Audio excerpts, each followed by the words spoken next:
అదృష్ట రత్నాలయం జ్యువెల్స్ అదృష్ట రత్నం అష్టైశ్వర్యాలకు మహానిలయం.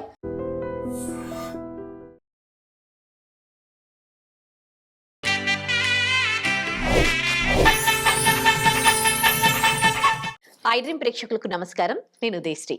సంక్రాంతి పండగ మన తెలుగు ప్రజలకి చాలా చాలా పెద్ద పండగ. ఇది 3 రోజుల పండగ. మనకి 14, 15, 16 సంక్రాంతి పండగ వస్తుంది. మొదటి రోజు భోగి జరుపుకుంటాం, రెండవ రోజు సంక్రాంతి, మూడవ రోజు కనుమ.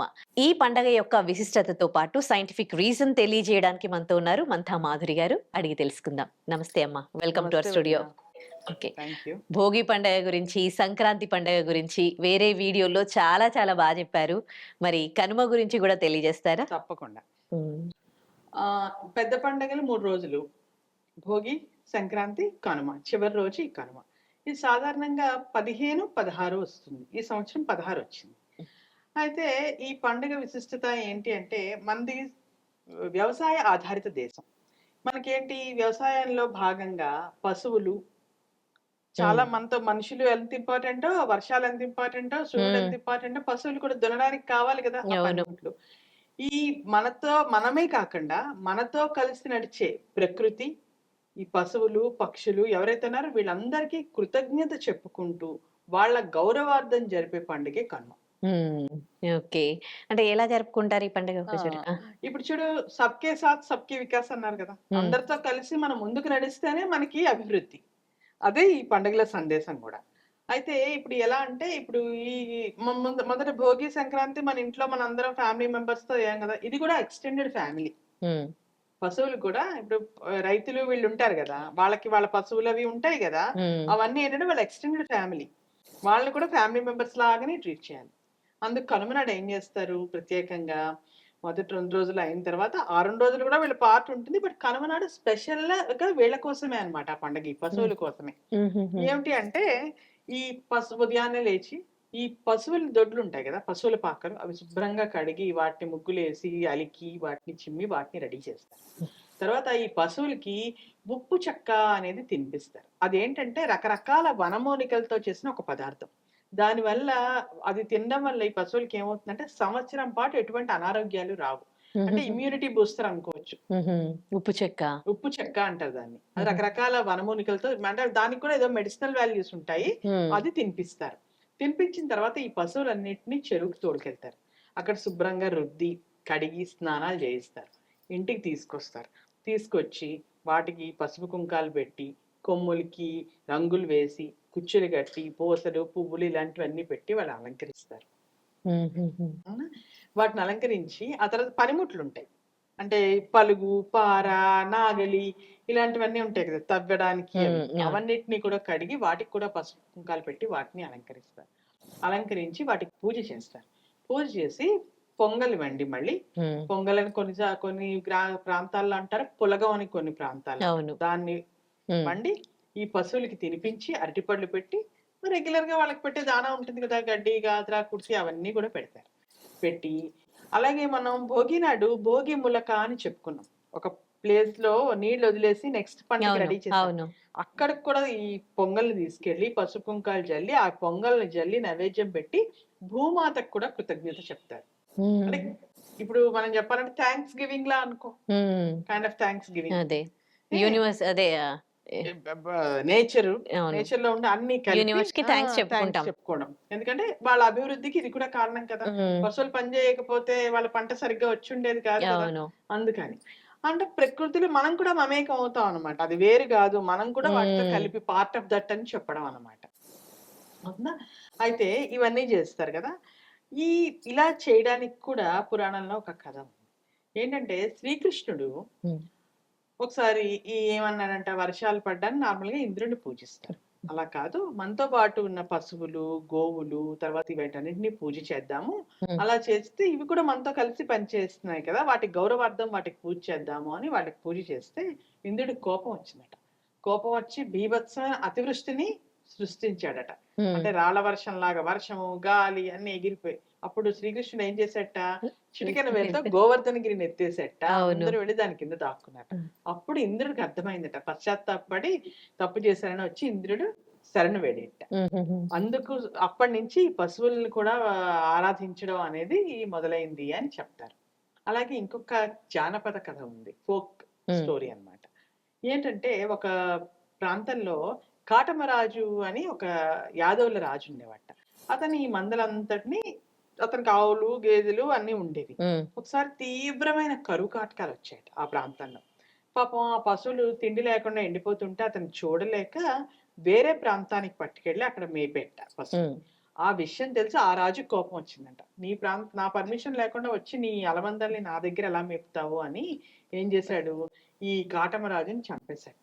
అప్పటినుంచి కొన్ని ప్రాంతాల్లో కాటమరాజు విగ్రహం ఉంటుందంట. ఈ నైవేద్యం ఏదైతే చేస్తారో ముందు కాటమరాజుకి పెట్టి తర్వాత పశువులకి పెడతారట. అంటే హుహుహు. పశువుల కోసం అంతలాగా ఆయన చేశాడు అని. ఇష్టపడ్డాడు.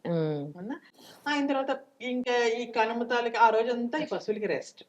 మన కొత్త బట్టలన్నీ వేసుకొని మనమంతా ఎంజాయ్ చేశాం గదా! అలాగే పాపం ఆ పశువులకి కూడా రెస్ట్ అన్నమాట రెస్ట్ ఆ రోజు. ఇస్తారు. అవి గూడా వాటికేమి పంట పనేమి ఉండదు కదా! శుభ్రంగా కడిగి స్నానాలు చేయించి వాటికి బొట్లు, పువ్వులు అన్నీ పెట్టి వాటిని ఈ తినుబండారాలన్నీ పెట్టి అంటే ఈ ఆహార పదార్థాలన్నీ పెట్టి గడ్డి, గాదర, అరటిపళ్ళు లేకపోతే మనం చేసుకునే వస్తువులు కొన్ని పొంగలి ఇవన్నీ పెట్టి వాటి సాలల్లో ఉంచుతారు. కాకుండా ఇంక కనుమ నాడు ముఖ్యమైనది ఏమిటి అంటే కనుమ స్నానం.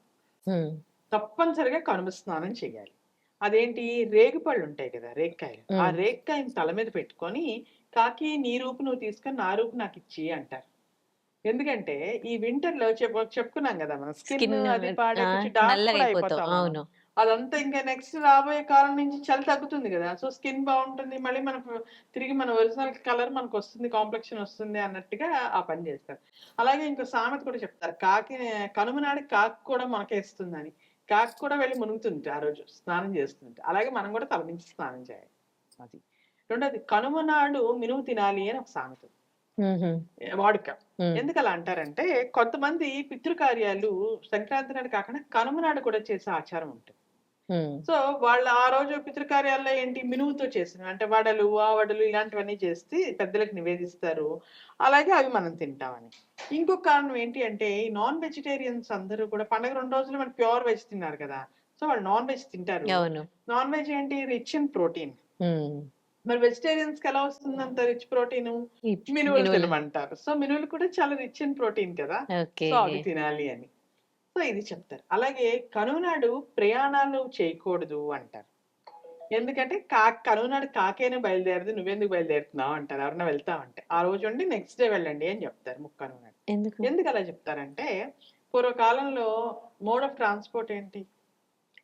ఎద్దుల ఎద్దులు. బండ్లు. అవును.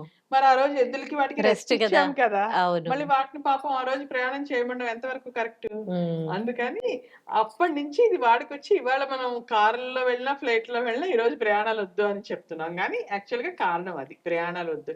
ఒకవేళ ప్రయాణం చేస్తే ఆటంకాలొస్తాయి అని. ఇంకా చూసుకుంటే ఈ 2 రోజులు పండగలతో అలసిపోయారు గదా! పెద్దవాళ్ళందరూ. వాళ్ళు కాస్త రిలాక్స్ అయ్యి, అవును. వీళ్ళు కూడా ఆ రోజు కూడా వీళ్ళున్నారనుకో ఊర్లో, అందరూ కలిసి కాస్త లీజర్‌గా టైమ్ స్పెండ్ చేయొచ్చు కదా! అవును. ఎస్పెషల్లీ లేడీస్ వాళ్ళు వంటల్లో బిజీగా ఉంటారు. వాళ్ళు వెళ్తూ స్పెండ్ చేయడానికి ఉండదు గదా! ఈ రోజు కాస్త రిలాక్స్‌డ్‌గా అందరితో స్పెండ్ చేయొచ్చని. హ్మ్. అది కూడా ఒక కారణం కావచ్చు. ఏం ఏంటి ముఖ్యంగా పండగ అంటే ఏంటంటే, ఫ్యామిలీతో జరుపుకోవడం, బంధువులు ఇవన్నీ ఏంటి సామాజిక ఐక్యత. హ్మ్. అంటే సోషల్ ఇంటిగ్రిటీ. ఇరుగు పొరుగు వాళ్ళతో అందరూ కలవడం. ఎప్పుడు లోన్‌లీగా ఒకళ్ళు కూర్చొని అవును. చేసుకునేది గాదు. అంటే మనం అక్కడికి పల్లెటూర్లకి వెళ్ళలేక మన ఇంటికి ఎవరు రాక టీవీ పెట్టి 3 రోజులు హాలిడే మోడ్‌లో జరుపుకుంటున్నాం గానీ ఇప్పుడు అవును. యాక్చువల్‌గా పండగంటే ఇదనమాట. ఆ! ఇంకా కనుమ పండగకి ఇంకొక విశిష్టత ఏమిటి అంటే కోనసీమ ఏరియాలో రాజమండ్రికి దగ్గరలో అమలాపురం అని ఉంది. అమలాపురం దగ్గర జగ్గయ్య తోట అని ఉంది. ఆ చుట్టుపక్కల 11 గ్రామాలు. అక్కడ ప్రభల తీర్థం అని చేస్తారు. హుహు. మీడియా కవరేజ్ కూడా ఉంటుంది. అవును. విన్నాను. 400 సంవత్సరాల చరిత్ర ఉంది ఆ తీర్థానికి. ఏమిటంటే దాని ప్రత్యేకత ఈ జగ్గయ్య తోట అని చెప్పాను గదా! అక్కడ గుడి హ్మ్. గోపురం ఏం లేదు. ఒక చిన్న తోట లాంటిది. దాని చుట్టుపక్కల 11 గ్రామాల్లో ఏకాదశ రుద్రులు. ఏకాదశ అంటే 11. ఏక అంటే 1, దశ అంటే 10. హ్మ్. రుద్రులు అంటే శివరూపాలు. ఈ శివరూపాలన్నిటిని ఊరేగిస్తారు.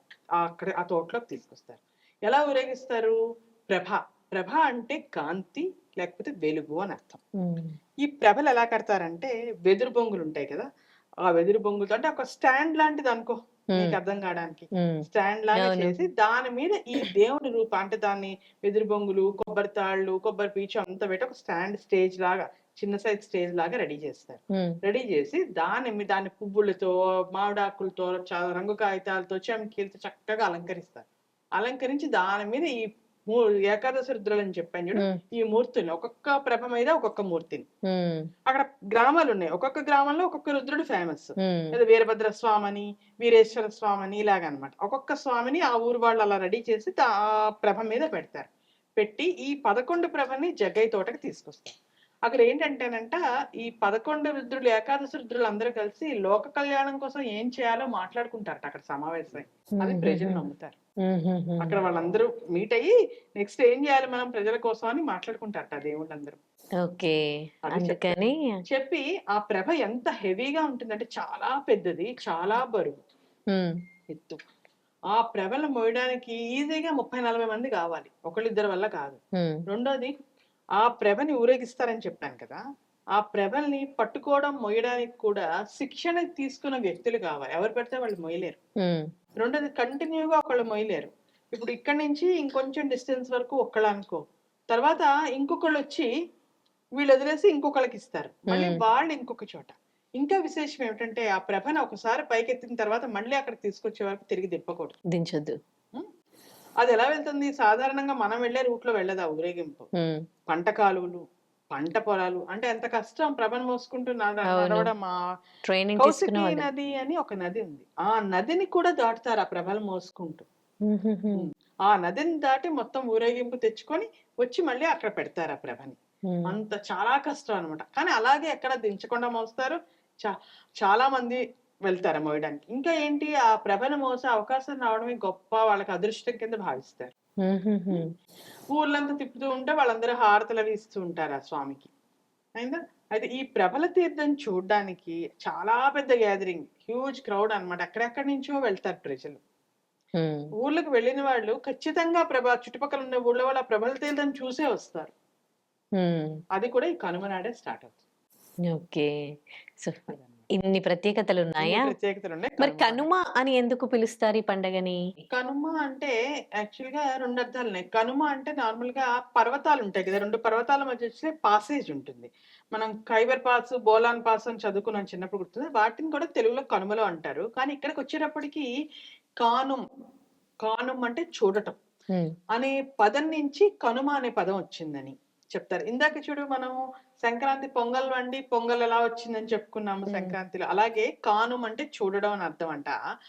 ఆ చూడడం అనే ఆ కానుం నుంచి కనుమ అని వచ్చిందని, చివరి రోజు చూస్తున్నాము అనే అర్థం, అంటే పశువుల పండగ కదా ఇది, ఈ పండగలను చూస్తున్నాము అనే అర్థంతో కనుమ అని అంటారని చెప్తారు. ఈ కనుమ అయిపోయిన తర్వాత ముక్కనుమ అని వస్తుంది ఒకటి కనుమ తర్వాత. అదేంటంటే later part, extension, concluding part చెప్పాలంటే. ఇంకా ఊర్లోకి వెళ్ళిన వాళ్ళందరూ కనుమనాడు బయలుదేరిన వాళ్ళందరూ ముక్కనుమ నాడు ఇంక పెట్టెలు సర్దుకుంటారు, ఇంక అయింది ఇంక వెళ్తాం. మళ్ళీ మన హైదరాబాద్ వచ్చే రోడ్లన్నీ మళ్ళీ హైదరాబాద్ చేరుతారు. ఆ తర్వాత నీకు అక్కడంతా మన ట్రాఫిక్, ఆ రోడ్లంతా హైవేలన్నీ ట్రాఫిక్ జామ్ అవుతాయి, అంతా మామూలే. అయితే ఆ రోజు కొన్ని ప్రాంతాల్లో చాలా తక్కువగా బొమ్మల నోము అని చేస్తారు. అదేంటంటే, ఈ కొత్తగా పెళ్ళైన అమ్మాయిలు ఉంటారు కదా, వాళ్ళు మట్టితోని సావిత్రి, గౌరీ బొమ్మలు చేసి 9 రోజుల పాటు, ముక్కనుమను మొదలుకొని 9 రోజుల పాటు వాటికి పూజలు చేసి 9 రోజుల నుంచి నిమజ్జనం చేస్తారు. అయితే చాలా తక్కువ ప్రాంతాల్లో పూర్వకాలంలో జరిగేది, ఈ కాలంలో తగ్గిపోయింది. ఎక్కడో 1-2 చోట్ల ఉండొచ్చేమో, కానీ ప్రస్తుతం అంత పెద్దగా అయితే లేదు. ఇంకేముంది, ఇంకా ముక్కనుమ అయితే అందరూ బయలుదేరుతారు, ఎవరెళ్ళకి వాళ్ళు వచ్చేస్తారు. నెక్స్ట్ ఇంకా routine normal, back to normal and waiting for the next Sankranti అన్నమాట. సో అలాగే పక్షుల్ని కూడా ఆరాధిస్తాం. అంటే పక్షుల్ని పట్టుకొని మనం ఆరాధన చేయలేం, కానీ వాటి కోసము వడ్లతో చేసిన తోరణాలు కడతారు ఇంటికి. వడ్ల గింజలతో చేసిన తోరణాలు కడతారు. దానివల్ల ఏమవుతుంది, ఈ పశువులు మాటికి పక్షులు ఇంటికి వచ్చి ఆ వడ్ల గింజలు తింటూ ఉంటాయని. అంటే వాటికి కూడా చెప్పుకున్నాం కదా, పశువులు పక్షులు మనతో పాటు ప్రకృతి అంతా, చెట్టు చామ గొడ్డు గోద అన్ని కూడా పార్ట్ ఆఫ్ అవర్ లైఫ్ అన్నమాట. సో అలాగా పశువులకు కూడా వడ్ల తోరణాలు కడతారు. అవి ఏంటంటే ఆ ఇంటి కుప్ప మీద వాలి, ఆ పైకప్పు మీద వాలి ఆ వడ్లు తింటూ ఉంటాయి. అవి కూడా వాటిని కూడా మనలో కలుపుకోవడం అనమాట. అది ఈ పండుగ ప్రత్యేకత. థ్యాంక్ యూ సో మచ్ అండి. కనుమ గురించి చాలా బాగా తెలియజేశారు. Thank you.